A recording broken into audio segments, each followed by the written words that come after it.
तक side stand नहीं चढ़ाओगे तब तक बाइक चला ही नहीं पाओगे। तो guys and welcome back to my YouTube channel. दोस्तों आज का इस वीडियो बहुत ही इंटरेस्टिंग होने वाला है बिकॉज आज के इस वीडियो में एक ऐसा प्रॉब्लम सोल्व करने वाला है जो ज़्यादातर लोगों के साथ होता है। दोस्तों कभी कभी क्या होता है, हम जब बाइक चलाते हैं तब साइड स्टैंड को चढ़ाना भूल जाते हैं। तो दोस्तों बाद में फिर जंप आएगा या तो फिर गड्ढा आएगा, तब साइड स्टैंड उसके साथ अथड़ाता है, तब जाके चढ़ता है। तो दोस्तों अगर ऐसा आपके साथ भी होता है तो इस वीडियो को देख लो। इस वीडियो को देख के बाद इतना करके बाद आप कभी भी साइड स्टैंड चढ़ाना नहीं भूल पाओगे, ऐसा मैं गारंटी के साथ कह सकता हूँ। तो हमारे पास फिलहाल है स्प्लेंडर प्लस, और ये जो चलाता है बंदा वो ज़्यादातर साइड स्टैंड चलाना भूल जाता था।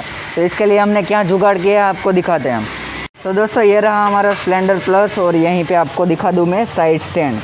तो दोस्तों इस तरह का कुछ साइड स्टैंड बनाया हुआ है, वो नॉर्मल भी होगा तब भी चलेगा, और आपको दिखा देता हूँ हमने इसमें क्या किया है। तो दोस्तों कुछ इस तरह का क्लैंप बनवाया है हमने, आप देख सकते हो यहीं पे ये रहा। यहीं पे ऐसे साइड स्टैंड रहेगा, तब आप यहीं से गियर ही नहीं पाड़ पाओगे, और बाद में जब हम साइड स्टैंड को निकालेंगे तब भी यहीं से जो गियर है वो पड़ेगा आसानी से, आप देख सकते हो। तो दोस्तों आप देख सकते हो कुछ इस तरह का हमने क्लैंप बनवाया है। यहीं पे जो स्प्रिंग है इसमें लगवाया है, आपको खोल के भी दिखाऊंगा अभी।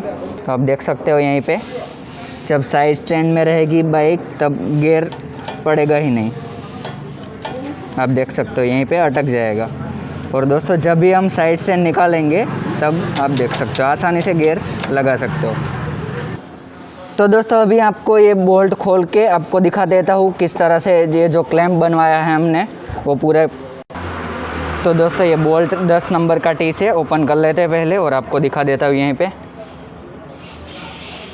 तो दोस्तों ये बोल्ट को 2-3 आटे ही खोलना है और बाद में स्प्रिंग निकाल लेते हैं, और अभी आपको पूरी प्रोसेस इसकी दिखा देते हैं यहीं पे। तो स्प्रिंग निकाल लेता हूँ, और ये रहा। तो दोस्तों ये है हमारा क्लैंप कुछ इस टाइप का, आप देख सकते हो सिंपल सा ही। और यहीं से हमने जो स्प्रिंग है इसमें लगा दिया है यहीं से, आप देख सकते हो। दोस्तों हमारी जो क्लच वायर में जो मक्खी आती है ना, उस टाइप सा कुछ ये क्लैंप बनवाया है हमने।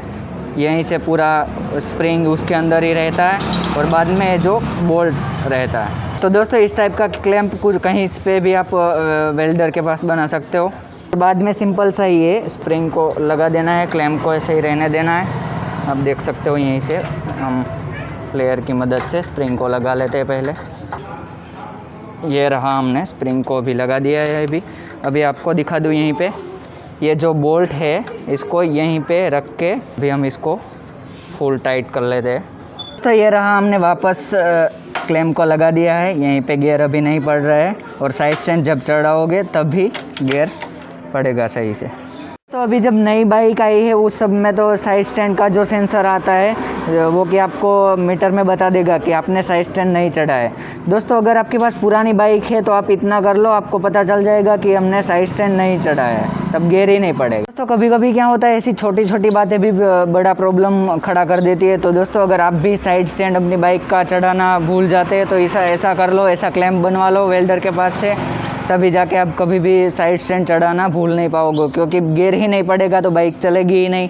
तो दोस्तों ऐसा छोटा सा ही था हमारा वीडियो, आपको कैसा लगा हो मेरे को कमेंट बॉक्स में ज़रूर बताइएगा, और चैनल को सब्सक्राइब ज़रूर कीजिएगा। सो आई होप कि आपको ये वीडियो अच्छा लगा होगा। सो दोस्तों वीडियो को अच्छा लगा हो तो वीडियो को लाइक और चैनल को सब्सक्राइब ज़रूर कीजिएगा, और बाद में जो बेल आइकन आएगा उसके ऊपर भी क्लिक कर दीजिएगा ताकि आपको हमारा हर एक वीडियो की अपडेट मिलती रहे।